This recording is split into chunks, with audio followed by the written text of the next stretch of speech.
I'm Sarah. I'll be interviewing you today. Just to start, do you want to talk about yourself and your work?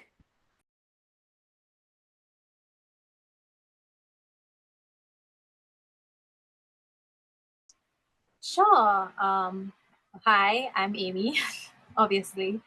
Um,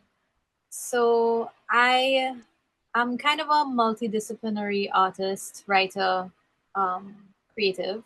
So there's a lot of work to talk about. I'm not sure which you are more interested in, um, presumably the writing, but I'm a journalist first and foremost. That's the day job. I also write prose and poetry, um, and for music as well. I'm a painter and I also make masks as well, traditional masks. And it's not directly connected, but they're all kind of interconnected in a way. But yes, so journalism is kind of my main writing focus. Even across journalism and your poetry and prose, all your literary works, what would you say like influences you the most? Um, I would say the through line is an interest in Caribbean expression, Caribbean history and culture, particularly culture. And that's something that I feel, especially in writing creatively, is something that is very important for us as Caribbean people to keep in mind, regardless of genre or topics or whatever. But, you know, our identity is something that makes everything we produce very unique. And so that's something that I like to focus in on. So, in your experience with the industry with portraying the Caribbean identity, how has that gone for you so far? Well, I have a background in history, so that's particularly with journalism, that's something that I like to uh, share again because to me, identity is something that's very important that we don't necessarily, in the society at large, have a depth of understanding about how crucial it is to understanding of ourselves, of what our society looks like today, and things like that. And so, what I try to do with my writing is kind of marry the personal and the things that are kind of on that individual level with the broader um, ideas and things like our folklore and things like that that instantly you know that this is something Caribbean. And even if people outside of the Caribbean might have a relationship to the text or a relationship to what I'm saying, once you're from here, there's a depth of understanding that you'll be able to get those little ways that we say certain things or the way that we think about certain things. I don't know if that answers your question. Yeah, it does.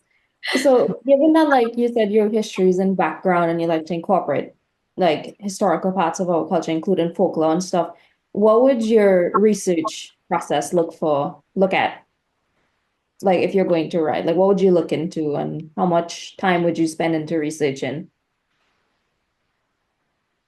That varies wildly depending on the piece or what I'm doing, particularly with journalism. I look for topics that I feel are understudied but important to who we are. So, like for example, something I'm researching right now is Kalmas, which is a traditional character that I play that is not very well researched, and that's some work that it's ongoing work. I'm not really sure where it's going yet, but it's something that needs to be documented, and there's academic documentation, particularly in history and so on. That's something that's very important, but also bringing it to people in a way that they can also digest it and that is also accessible to people outside of the academic space. So that's something I try to do with my writing or with my work, is find ways to take that very academic heavy material and then translate it into something that can be accessible or more accessible to the regular person on the street who might not necessarily read all the time or have a specific interest in reading, but this is still part of their history as well. Yeah, yeah, I get you.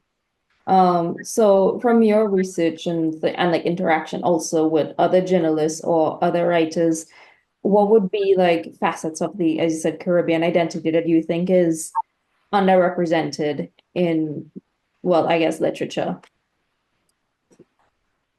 That's a tough question because I can't speak to all Caribbean literature. I haven't read all Caribbean literature. I would say um,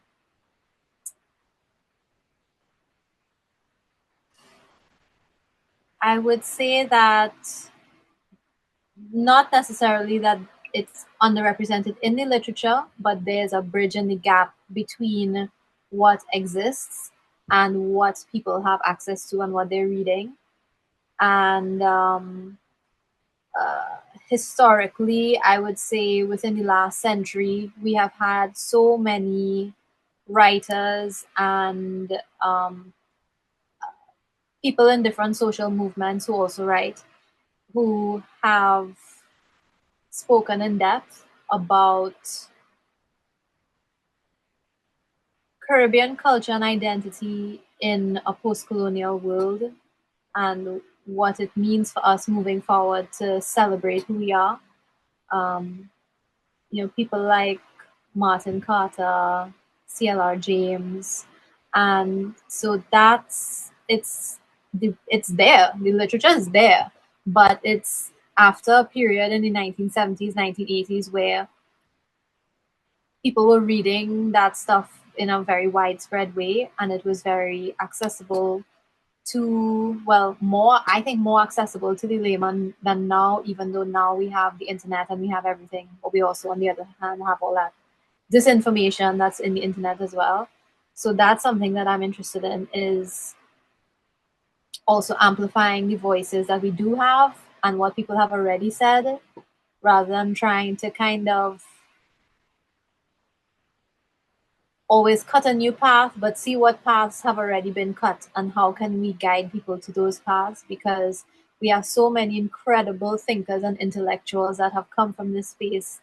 And this is a small region, and yet we have such a wealth of literary minds that have come through here. So it's how do we get people to that space and help them connect the dots between what these people are saying and their everyday lives. So for like, if you said all of these creative minds and stuff that both of who have passed and more, I guess, focusing now on those who are aspiring to come now, Yeah. come forward now, growing up now, what advice would you offer for them in their writing? I would say follow the things that excite you, follow the things that energize you, and don't let the reader or the audience be the primary factor in what you choose to write. Let let your curiosity be what leads you. Because sometimes people don't even know what they want to hear or what's out there that could be. And so, something that we have an issue with right now in not just writing but media in general is a lot of media being produced that is kind of corporately produced in order to feed the algorithm or feed what they think people want. And in that way, it ends up falling a little bit flat, because then you can never get anything new if you're still trying to ride the wave of whatever was enjoyed before.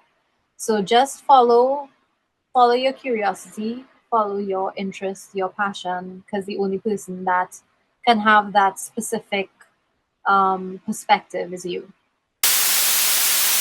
And so when you were looking into like what was your curiosity, what was like your passion, as said, is when you were looking out there for what was out there already, what would you say was like the most surprising thing you learned?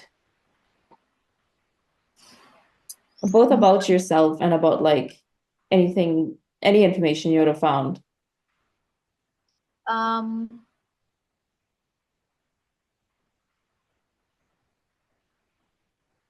I'm gonna go back to maths because even though it's not writing, it's still interconnected and it's something that I've been writing about as well.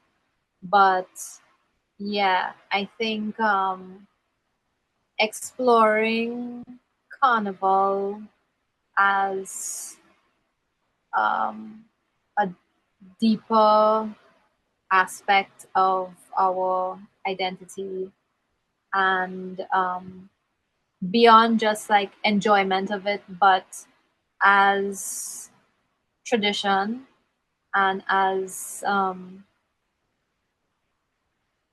what it means to be in a community and experiencing the traditions of that community. It's so enriching, and I found that to be very um, informative to me personally and my creative process in all different media, but also just in connecting more deeply to Trinidad itself and to the people of Trinidad in a way, and to the people that came before us. And then also you feel as though you're now become part of a line of ancestors before, but then also looking ahead to the people coming after you, and what is your role to them, what's your responsibility to them. And so it's that community aspect that I feel is very crucial to the creative process in a way that I didn't necessarily expect. But yeah, because I mean the first before literature there was oral tradition, oral storytelling that's inherently communal in a way. So I think that's something that's very deep down embedded in who we are as a people. Yeah. So it's said for like that process of you getting closer to the community and stuff over the course of the years where you were playing mass and you were putting your skills and stuff, how would you say that? Like, how did your writing style or even artistic style develop over that time? Hmm. Um, I would say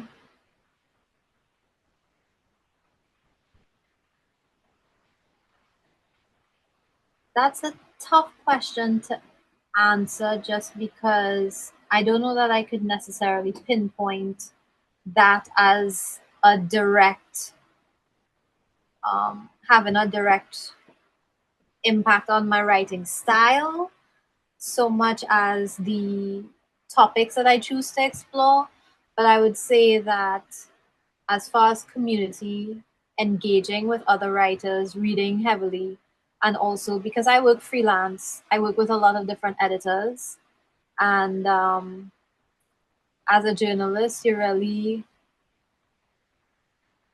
the work that you do is so enmeshed with your editor and that relationship. And I think that very much changed how I write over time and how much of myself I put into my writing. Because in journalism, depending on what platform you're speaking to, you'll have to code switch. And there's some, especially for academic writing, obviously there's a emotional, intellectual distance between yourself and what you're writing. And so I think just giving myself the space in the appropriate platforms to be more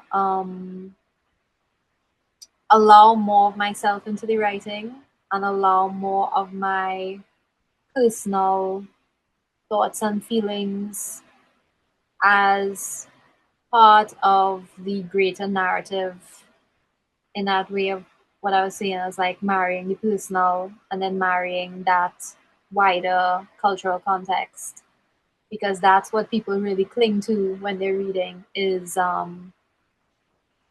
those personal little things that, you know, if they don't see it in themselves, they might see it in someone around them, but that's what makes it really hit home.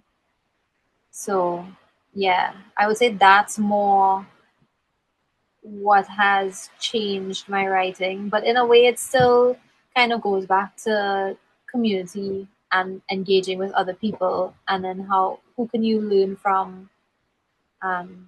Yeah, that So you said like her work primarily focuses on the community aspect, especially of, Caribbean life, Caribbean culture. But you were saying earlier how a lot of the published work are more focused on the corporate side of things. So as a freelance journalist, as you said, how would you describe the publishing scene, like as somebody as yourself who is more focused on portraying that community in your work and your culture and not leaning towards that corporatized vision? it's a hard time to be a writer and a journalist. I mean, it's never easy to be in the arts um, as a career, but particularly now, and not just in the Caribbean, but globally, spaces for writing as an expression are thinning and thinning, and becoming more the ones that are doing very well are the ones that have the financial backing, that their focus might not necessarily be on these issues like culture and community and things like that. And so it's something that I've observed, and I don't really have an answer for it because it's kind of, I think, part of a greater global political and social movement towards kind of more right, hyper capitalist, individualist thinking. Um, but I try to find spaces where I can still speak from that perspective, and even if that means writing for like a bunch of different publications, um, because ultimately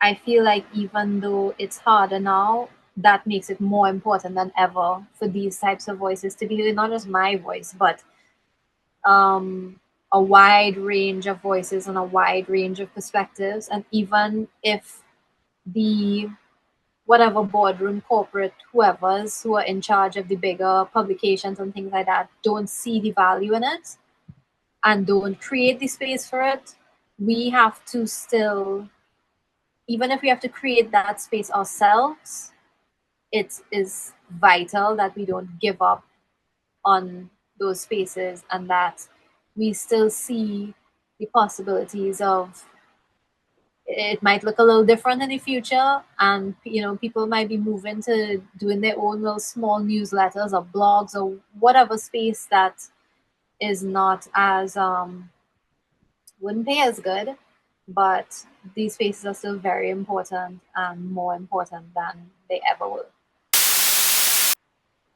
I agree with you. So it was like what would be your thoughts on this movement more towards self-publishing rather than going through publishers? um well, I can't speak from like the perspective of publishers as far as like books and things like that, because that's not something I've had personal experience with. Um, as far as publications, I do a bit of a mix of writing for established publications, writing for slightly less established publications that might be a little more willing to explore different ideas, um, and writing on my own. And I think you really have to like see for yourself what works, like what kind of balance works for you, because we still need money to buy groceries and eat food. And so that has to be a consideration unless you're like part of some kind of generational wealth. You're not going to be able to say, I just do it for the love of doing it and nothing else matters, because unfortunately it does matter. So that has to be a consideration. But finding the balance where, you can do the work that needs to be done in order to put whatever food on the table, but also make sure that you're still finding space for your own creative processes and, you know, whatever is feeding you creatively. Okay, yeah, that's insightful and more like coming back to you as an individual creator now. Um, what would you say is your more which piece of work do you take like the most pride in? Anything across like your literature, your poetry, your prose, songwriting? Um, what I'm most proud of.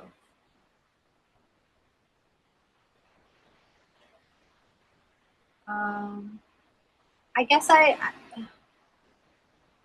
would say my music, because that's a space where I get to entirely just follow creative flow and play, which is something that you don't really get to do in a workspace, but it's something like as adults, it's so important, and yet we give it up as soon as we reach adulthood. But yeah, I would say my music and the work that I do there really, it helps keep everything else running, because it fills my cup so that I can then work on the other things that might be not only for me but for community, but for education, for things like that. But that's something that's for me. And so that's, yeah, I'd say that's the thing I'm most proud of. Okay. I think we're coming up on the half an hour mark. Okay. Um, so I think we'll be wrapping up soon now, but before we wrap up, is there any of your work that you'd like to share? Yeah, I know you asked me this before and I wasn't sure like what type of work you were really thinking, if like a journalism piece or like writing or like poetry or whatever. So I wasn't really It sure. could be any of your written work. It could be a poem, a song, piece of your prose. Okay. Um, let me see. I pulled up a couple of things. This is something. This is uh, I'll do a poem because it's a bit shorter than the other writing stuff. Um, yeah. So this is a poem I wrote called Partake. I always had a greediness for food, but recently I take up cooking. Where I live, a factory buffets the scent of biscuits on the wind to my porch and my kitchen. I return sweet fragrances to the galvanized beast, and it's so we correspond. It's so we remind each other that the air is for breathing. You reach down and check the vitals of the concrete, wondering why you can't hear the heart through it. Well, you must take up cooking. I've heard talk that this island is a pot, but that is foolishness. That is the talk of frogs blithe in the water until it bristle to boiling. No, search the land until you find the maw, and then you must make provisions for her. It's so you will be able to correspond. It's so you will keep her alive. Holy basil, sweet basil, spicy bush, crush it in your hand, or curry leaves, what we call carapullier, the Moriah Conegi that my grandfather teach me to grow, that smell up his whole house. I use it now to remember him. It's so the herbs cache your memories for you. Good for this amnesiac of a country. She's delirious, she forget herself, she forgets the names of her children, the lilt of her language. Go into the bush and pick for her lemongrass, or fever grass as we say. Cymbopogon citratus. Boil it strong, put her to lie down, make her sip. A whole meal you must contrive, the kind you eat off your fingers, so the memories soak into the skin before it even reach your mouth. Turn the fire to licking, and roast the peel of the fruit, the smoking bygone, Solanum melongena. Touch it to the ankle where it sprain and swell to make the walk light again. Touch your lips, touch your cheeks, throat like a prayer. The bandania lahi on your tongue. Eryngium foetidum, called shadow benny by the French Creoles, that my mother used to thief in the supermarket. The smell returns me to a flat mattress on the floor, the sparse room in that fossil of an apartment, where she rescued her first furniture from discard. My mother, who left paperbacks carefully askew for me to find from off the board and bricks bookshelf cocoon. She was a cook first. It's from her I learned that good food make potent medicine also. Later I would learn that this applied to good words as well. Yeah. Thank you for sharing. That was very nice. Little hungry now, but Thank you. that was beautiful. Is there anything you want to say about it? Yeah, I mean, I think that kind of, I picked that because I feel like it speaks to what I was talking about a lot before, of like the little things of our culture that we take for granted, and the little language things, even just kind of the turns of phrase and the little patois that we use here and there, and the importance of connecting with our history and ancestors and seeing how that can be healing to us. Um, Good food is medicine, and good words are medicine. And so that's what that is about. Thank you, and best of luck with you and your works. Thank you. Thank you.